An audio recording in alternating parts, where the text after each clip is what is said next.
Yeah, so it doesn't look like this exhibit is about COVID because there's like pictures of the past, Canadian history here, really. But how it connects to COVID is the themes. You know, especially like these ones over here with, this is a land allotment map of North Preston and Halifax, you know, with the Black loyalists who were promised land. To this day, they are still fighting for that land because they were never given deeds. So they don't have this ownership in the way that we see ownership of the land. And on the other side here is Africville. So this is another part of Nova Scotia. And the reason why I treated it like this and I put these together is I really wanted to show the removal of the government and city officials from the land, from the people. If you notice, there are no Black people in this image, even though it's about them. And these houses were built in an area that Black people kind of carved out for themselves, and they created a whole life and a whole community. They created their own life here. But what ended up happening was the city or the province ended up putting a hospital there, an infectious disease hospital there, a prison there, garbage dump, the railway tracks that literally ran, like you would open your door, there'd be a track there. And then they said, oh, you can't live here anymore, it's unsafe. The people paid, they also paid taxes, but they didn't have any sewer supply. They didn't have any connection to it. So they tried, I think even to this day, there's still someone who's like still fighting for this. This is in the 60s. So yeah, so this thing of displacement connects so well to COVID, because even in the quilt, there's people talking about, you know, this is the first time I learned the word renoviction. Wow.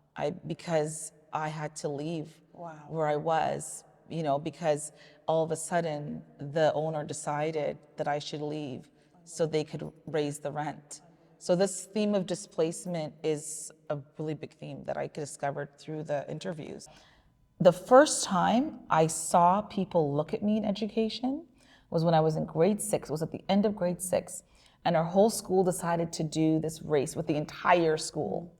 And we ran around this big field we had. And I was the one that came in first out of everybody in the school. And I saw the teachers look at me. I saw them, oh. I was like, I remember this as if it's yesterday. It was the first time I saw a teacher look at me. And I had already been in Canada 6 years, I think 4 or 5 years. And that was the first time when they saw that I had some athletic ability. And then throughout, so that I became addicted to that. Yeah. So what did I do? I spent my whole high school, junior high, field hockey, whatever it was, football, soccer, I just ran cross country, track and field, because that's where I was seen. When I tried to find images of South Asian women, like, in Canada, going as far back as I could, it was really hard. There was really not that much around this time, especially. Later on, you start to see some images, but they're not named. Yeah. And then there's the South Asian archives where some of these images come from. They, I guess, have started doing that work of like even more recent histories. They started naming, and I think that's a really important thing, because the fact that they continued to be unnamed even after this letter. I couldn't find their names. I couldn't find that. I mean, I'm not a historian or archivist, so maybe that's why. But there's something that this does. I mean, like you're looking at, like this is 1911. Yeah.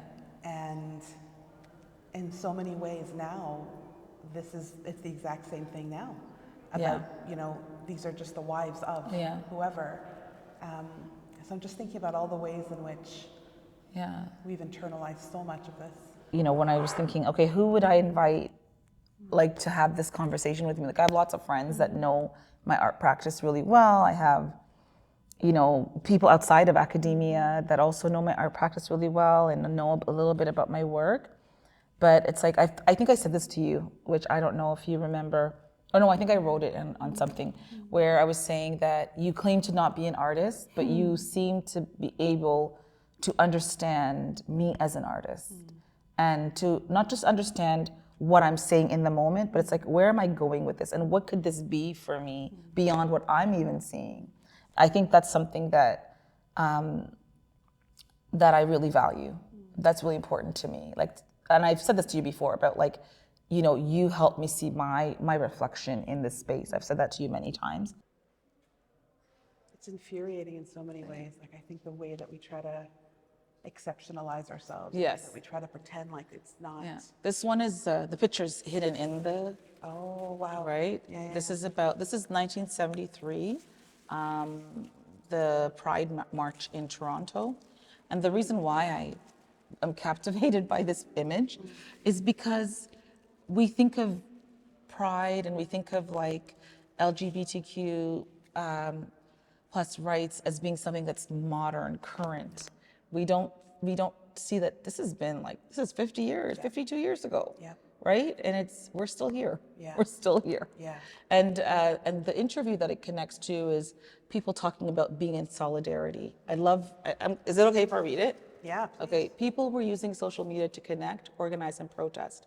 I am more thoughtful of who is and who is not in solidarity with social struggles.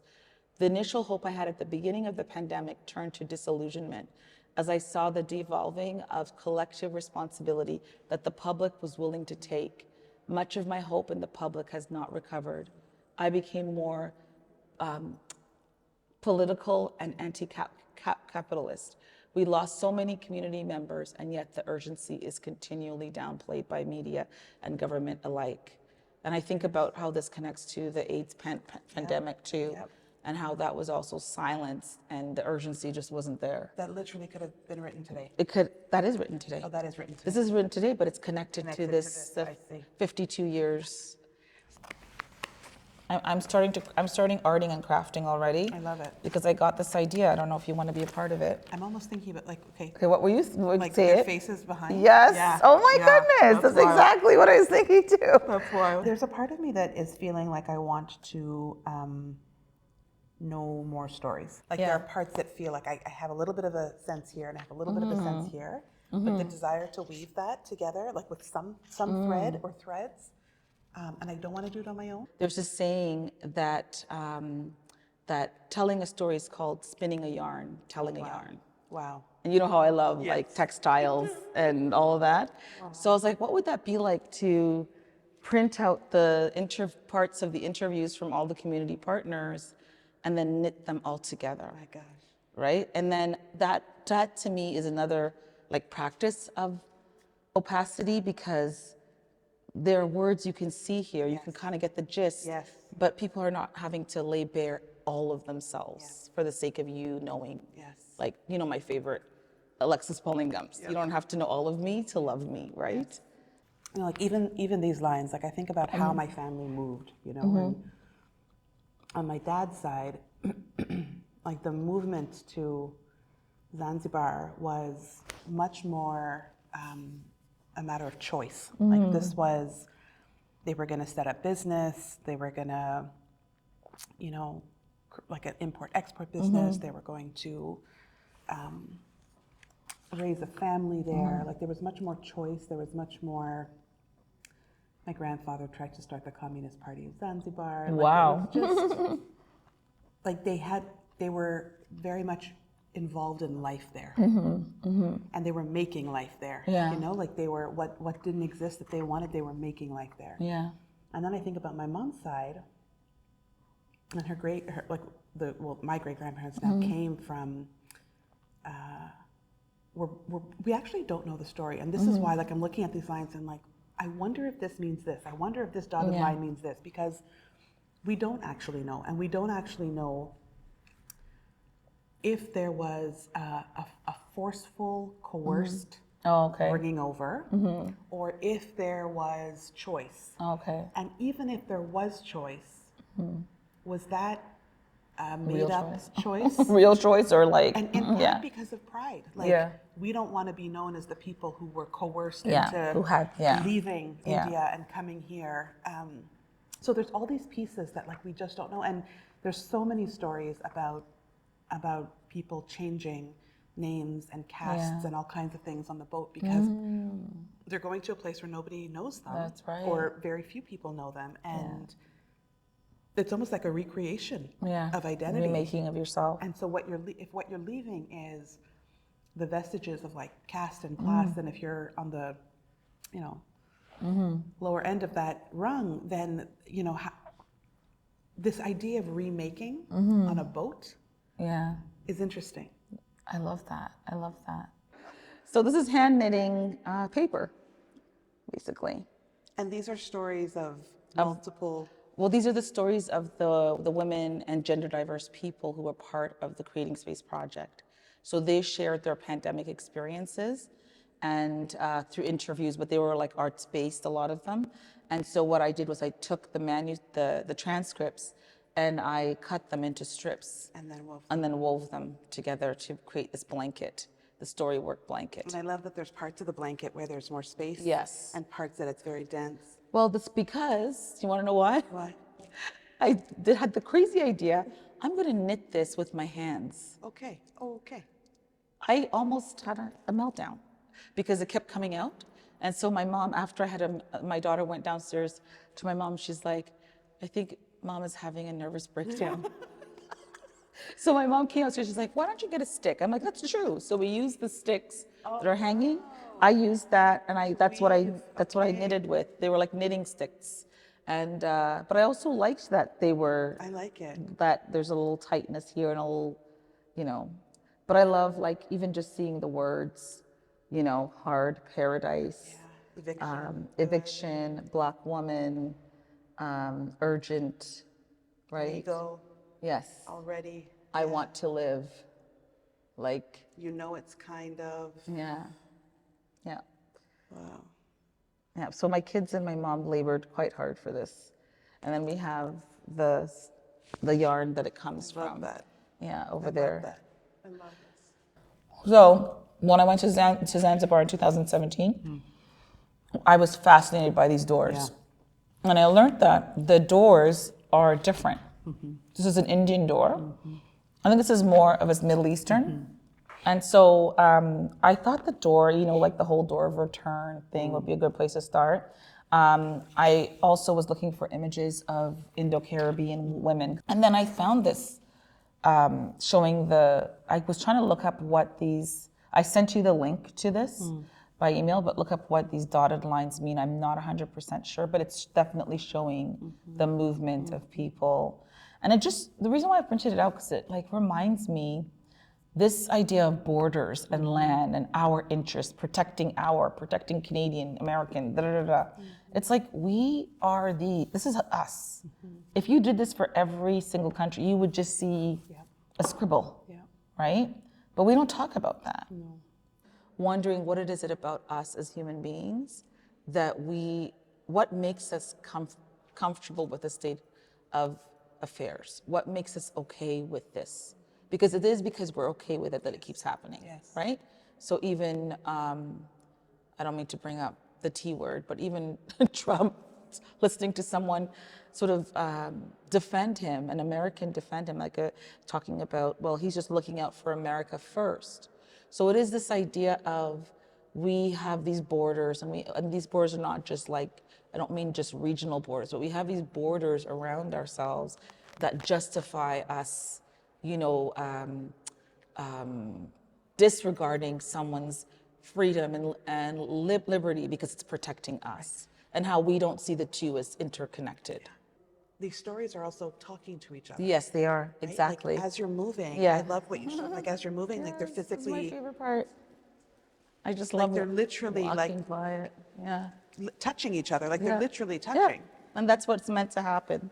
And that is part of story work. So story work is really interested in the way stories come up against each other and the way they come apart. Right. And it's really about like when the stories come together for me, like I know Stephanie Tolliver talks about it in more revealing ancestral knowledge and that kind of stuff.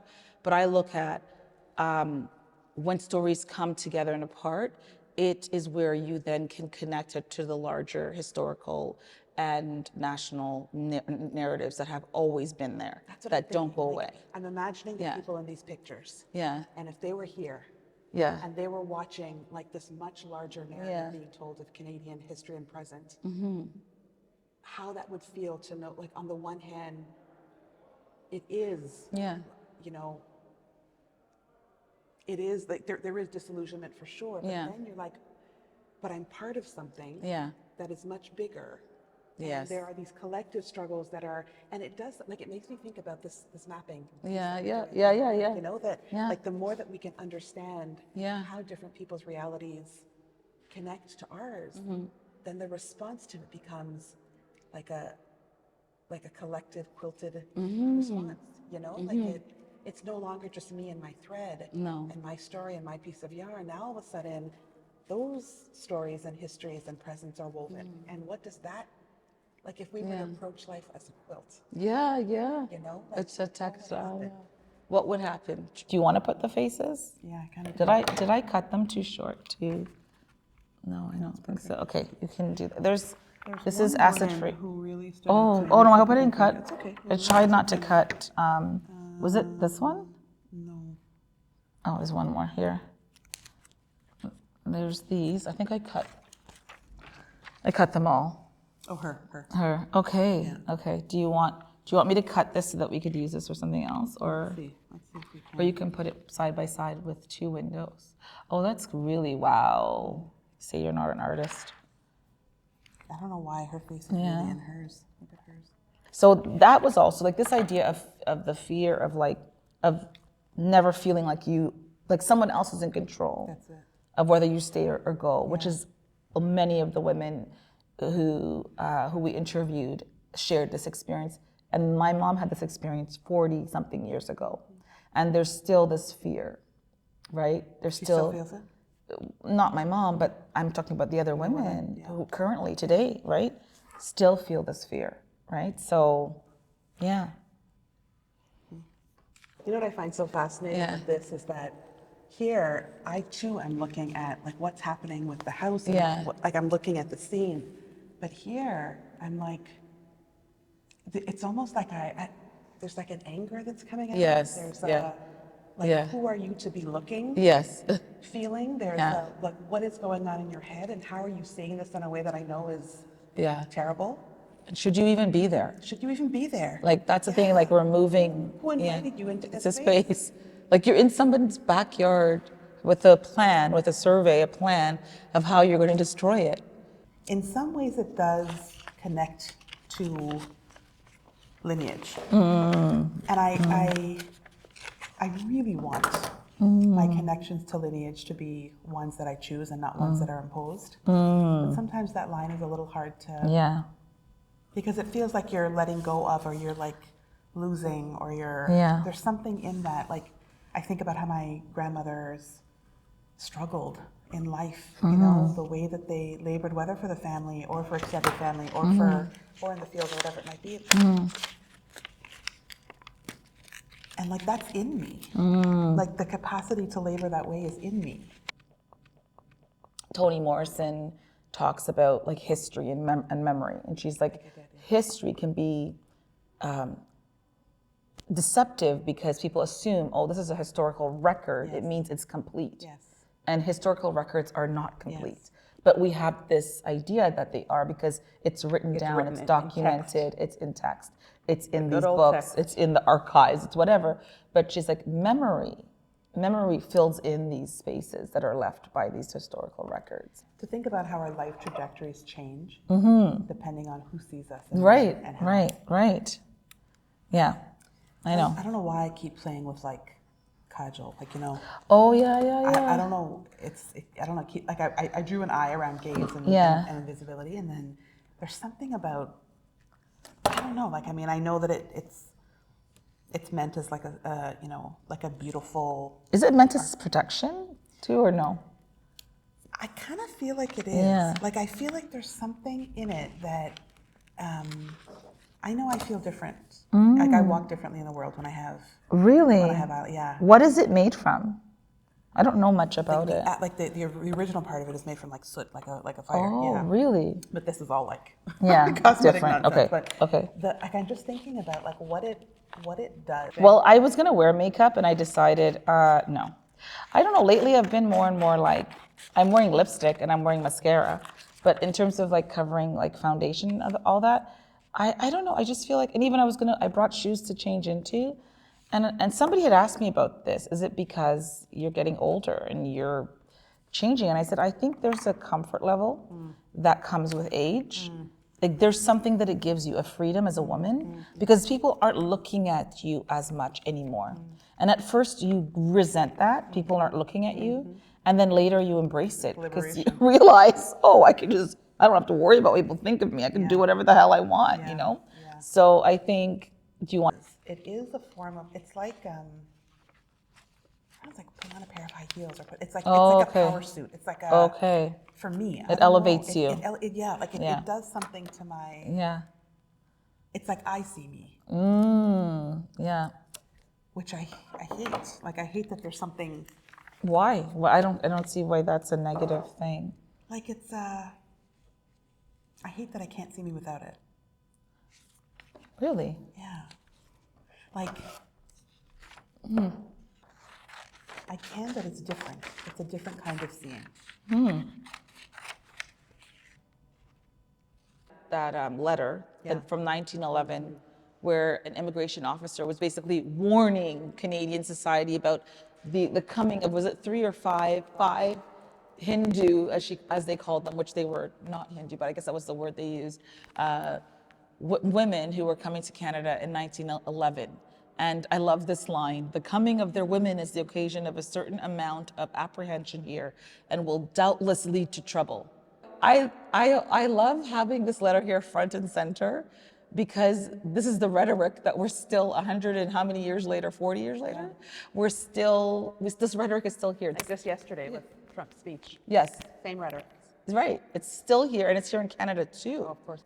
I was actually going to ask you, as a South Asian woman, or do you consider yourself to be South Asian? How does it feel, how does it feel, this discussion about COVID in this context of the history of South Asian women in Canada? How does that feel for you? Do you feel connected to that story? Or is it complex for you because of your... It's so complex. Yeah. Like I think about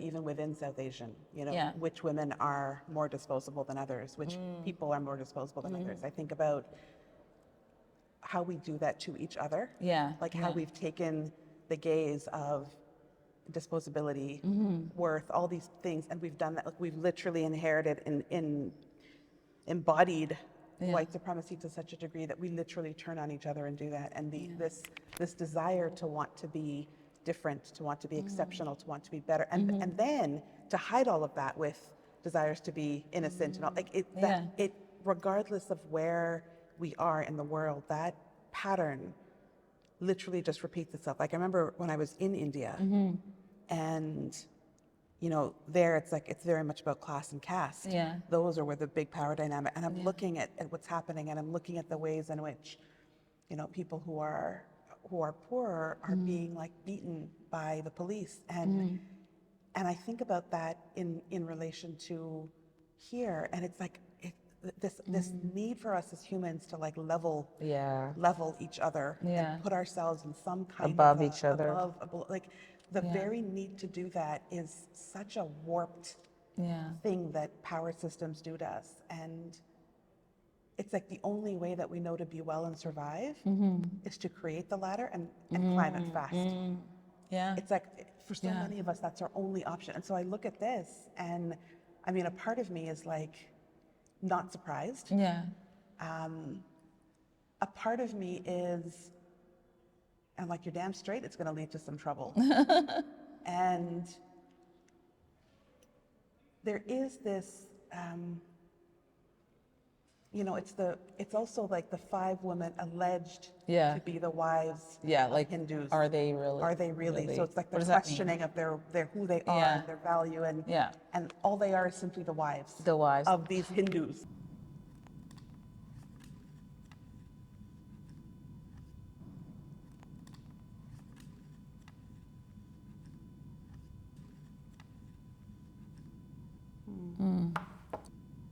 And I even want some blank.